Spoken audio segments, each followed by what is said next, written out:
고린도전서 7장 25절에서 40절 저희 교독하신 후에 40절 같이 읽도록 하겠습니다. 처녀에 대하여는 내가 주께 받은 계명이 없으되 주의 자비하심을 받아서 충성스러운 자가 된 내가 의견을 말하노니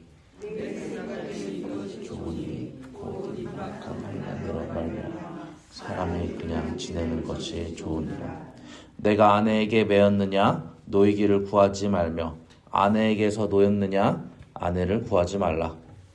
장가 가는 것도 저라고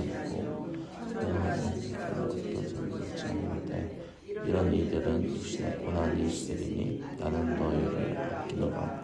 형제들아 내가 이 말을 하노니 그때가 단축하여진 고로 이후부터 안에 있는 자들은 없는 자같이 하며 울지 않는 자같이 하며 기쁜 자들은 기쁘지 않은 자같이 하며 매매하는 자들은 없는 같이 하며 세상 물건을 쓰는 자들은 다 쓰지 못하는 자같이 하라. 이 세상의 외형은 지나감이니라. 장가가지 않은 자는 주의 일을 염려하여 어찌하여 주를 기쁘시게 할까 하되 장가간 자는 세상 일을 염려하여 어찌하여야 아내를 기쁘게 할까 하여 십지가지 않은 자와 처녀는 주의 일을 염려하여 몸과 영을 다 거룩하게 하라 하되 집간 자는 세상 일을 염려하여 어찌하여야 남편을 기쁘게 할까 하느니라. 내가 이것을 말함은 너의 유익을 위함이요 너에게 올무를 놓으려 함이 아니니 오직 너희로 하여금 이치에 합당하게 하여 흐트러짐 없이 주를 섬기게 하려 함이라. 합당하지 못한 줄로 생각할 때 그 약혼녀의 홍기도 지나고 그같이 할 필요가 있거든 원하는 대로 하라. 그것은 죄짓는 것이 아니니 그들로 결혼하게 하라. 그러나 그가 마음을 정하고 또 부득이한 일도 없고 자기 뜻대로 할 권리가 있어서 그 약혼녀를 그대로 두기로 하여도 잘하는 것이니라. 그러므로 결혼하는 자도 잘하거니와 결혼하지 않는 자는 더 잘하는 것이니라. 아내는 그 남편이 살아있는 동안에 매어 있다가 남편이 죽으면 자유로워 자기 뜻대로 시집 갈 것이나 주 안에서만 할 것이니라. 그러나 내 뜻에는 그냥 지내는 것이 더욱 복이 있으리로다. 나도 또한 하나님의 영을 받은 줄로 생각하노라. 아멘. 오늘 보니까 저를 제외하신 분들이 가정생활과 결혼생활을 가지고 계신 분들인데 오늘 설교를 건너뛰는 게 좋을까 싶기도 했습니다. 오늘 본문을 읽으셨는데 바울이 결국에는 어떻게 하라는 겁니까? 결혼을 하라는 건가요? 말라는 건가요? 네, 그렇죠. 네. 그렇죠. 네. 25절에서 26절 보시면 결혼을 하지 않는 처녀에 대해서는 독신이 좋다고 했습니다. 그죠?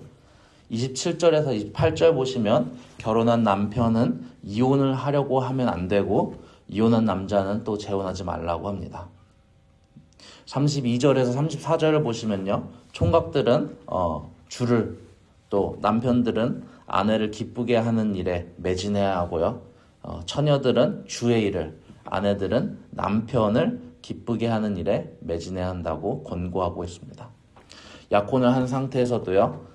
혼기가 찼다면 결혼하는 것이 맞지만 부득이하게 할 필요는 없다고 또 말하고 있습니다. 말씀하신 것처럼 다 잘 보신 것처럼 결혼을 해도 되고 안 해도 됩니다. 사별을 경험한 과부라면 결혼이라는 테두리 안에서는 자유로워지지만 40절에 말하는 것처럼요. 그냥 지내는 것도 또 좋다고 말하고 있습니다. 이렇게 본문을 훑어보셨는데 바울이 도대체 무슨 말을 하고 있는 걸까요? 확실한 것 한 가지는 이것을 해라 저것을 해라라는 말은 아닌 것 같습니다. 그죠?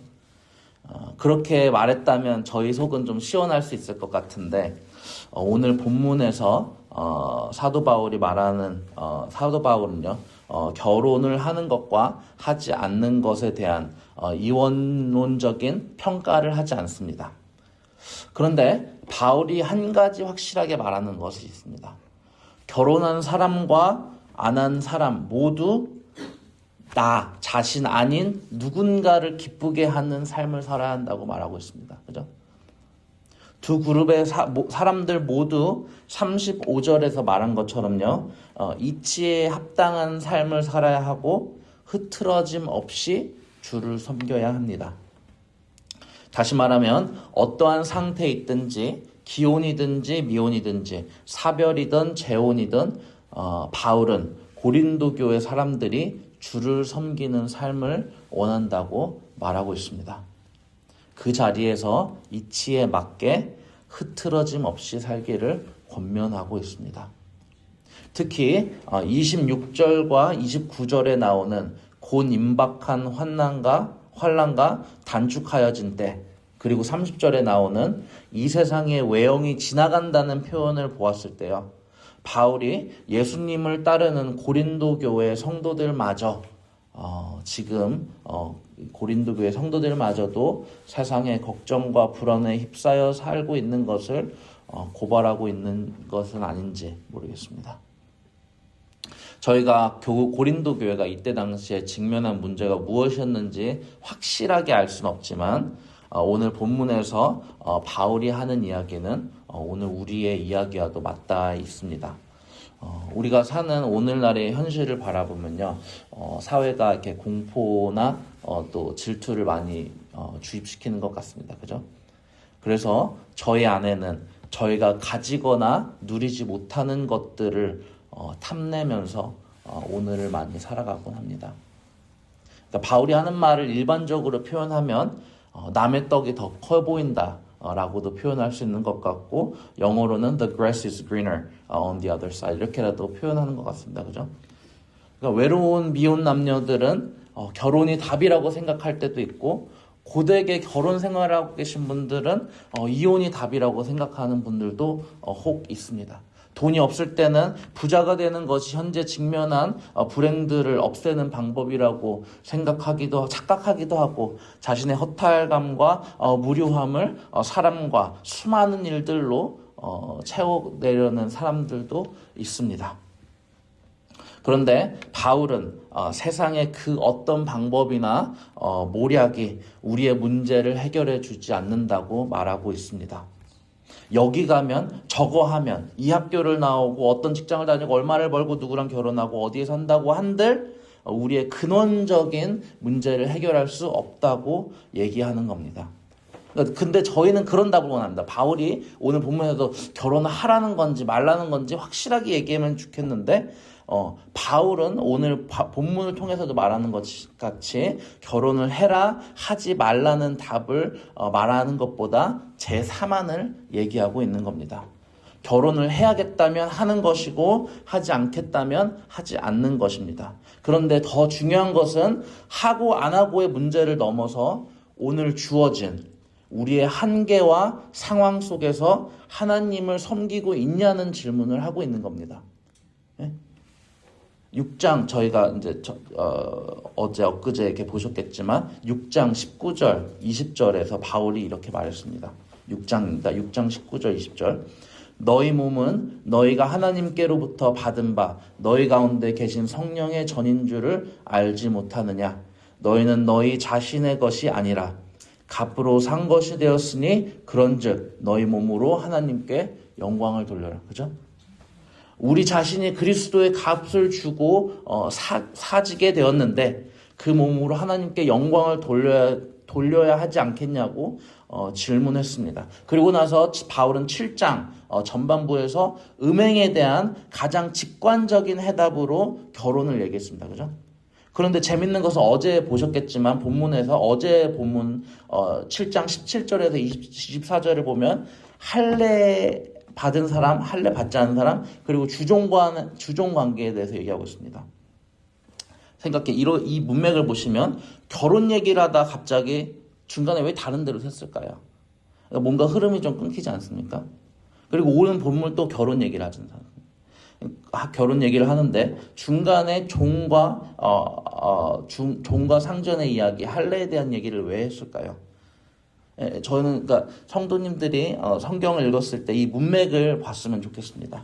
그러니까 결국 바울은 결혼 상담을 넘어선 이야기를 하고 있는 겁니다. 어제 본문을 보시면 할례자들이 무할례자들이 되기를 원했고요. 그죠? 무할례자들은 또 할례자가 되기를 원했습니다. 종으로 있는 사람들은 쪽박 차면서 오늘 쪽박 차면서 자유인이 되기를 꿈꾸기도 했고, 역으로 그때 당시에 자유인들이 자신들의 재무적인 면책을 피하기 위해서 종으로 들어가려고 또 했습니다. 그러니까 오늘 본문에서는 결혼이란 예시를 들었지만 결국 바울은 어제 본문과 오늘 본문을 다 들어서 결국 세상 모든 사람들이 자신이 가지거나 누리지 못하는 것들을 부러워하면서 선망하면서 자신들의 일상과 관계를 신실하게 살아내지 않고 있다는 것을 드러내는 그것이 근원적인 문제라고 오늘 짚고 있는 것입니다. 그래서 어제 본문 17절과 20절, 24절에 바울이 반복해서 말하는 것이 무엇입니까? 오직 주께서 각 사람에게 나눠주신 대로 하나님이 각 사람을 부르신 그대로 행하라. 그죠? 각 사람은 부르심을 받은 그 부르심 그대로 지내라. 형제들아, 너희는 각각 부르심을 받은 그대로 하나님과 함께 거하라. 그죠? 저희의 한계와 상황 속에서 신실하게 살아가는 법을 배우라고 말하고 있습니다. 오늘 성도님들처럼 결혼을 했을 수도 있고 가정이 있을 수도 있고요. 저처럼 미혼이고 가정이 없을 수도 있습니다. 그런데 저희가 각자 처한 한계와 상황이 모두 다르지만 저희는 한 분 하나님을 섬기고 있습니다. 저희 자신을 챙기기보다 저희의 이웃을 내 몸과 같이 사랑하라고 우리는 권면받았고 예수님께 직접 명령을 받았습니다. 그렇기에 오늘 우리는 스스로에게 질문해야 합니다. 저희는 부르심을 받은 그 자리에서 신실해지려고 부단히 노력하는 그리스도인입니까? 아니면 현재 가지고 있지 않는 것들을 시샘하고 질투하면서 그것만이 저희의 갈증과 피로를 채울 수 있을 거라는 착각에 빠져 있는 삶을 살고 계십니까? 오늘 이 아침에 하나님 앞에 솔직한 모습으로 그렇게 나아갈 수 있는, 질문하며 나아갈 수 있는 저와 성도님들 될 수 있기를 바랍니다. 기도하시겠습니다. 사랑과 은혜가 풍성하신 하나님 아버지, 오늘 말씀을 통해 우리가 처한 상황과 형편이 어떠하든지 그 자리에서 바로 하나님께서 우리를 부르신 자리임을 깨닫게 하여 주심에 감사합니다. 우리는 때로 내가 가지지 못한 것을 부러워하고 환경이 바뀌어야만 행복해질 수 있다는 세상의 가치관에 그 믿음에 흔들리곤 합니다. 남의 떡이 더 커 보이는 마음으로 현재의 일상과 관계를 신실하게 돌보지 못했던 우리의 연약함과 죄를 고백하오니 용서하여 주시옵소서. 주님, 오늘 우리에게 주신 결혼과 가정의 자리에서 혹은 독신과 미혼의 자리에서 각자에게 주신 한계와 상황을 원망하지 않게 하여 주시고 그 유무와 세상의 조건보다 중요한 것이 오늘 바울 사도가 말한 것처럼 흐트러짐 없이 주를 섬기고 있는가라는 본질임을 깨닫게 기억하게 하여 주시옵소서. 저희의 몸이 주께서 값으로 사신 거룩한 성령의 전이란 것을 명심하게 하여 주시고 현재 내게 주어진 삶의 자리에서 이치에 합당하게 행하고 저희를 챙기기보다 주님을 기쁘시게 하고 내 이웃을 내 몸과 같이 사랑하는 신실한 그리스도인 되는 저와 여기 있는 성도님들 될 수 있도록 복내려 주시옵소서. 오늘도 허탄한 세상의 염려와 질투에서 벗어나서 부르심을 받은 그대로 하나님과 함께 거하는 그런 날이 되길 소원하며 우리를 구원하신 예수 그리스도 이름으로 간절히 기도드립니다. 아멘. 기도하시겠습니다.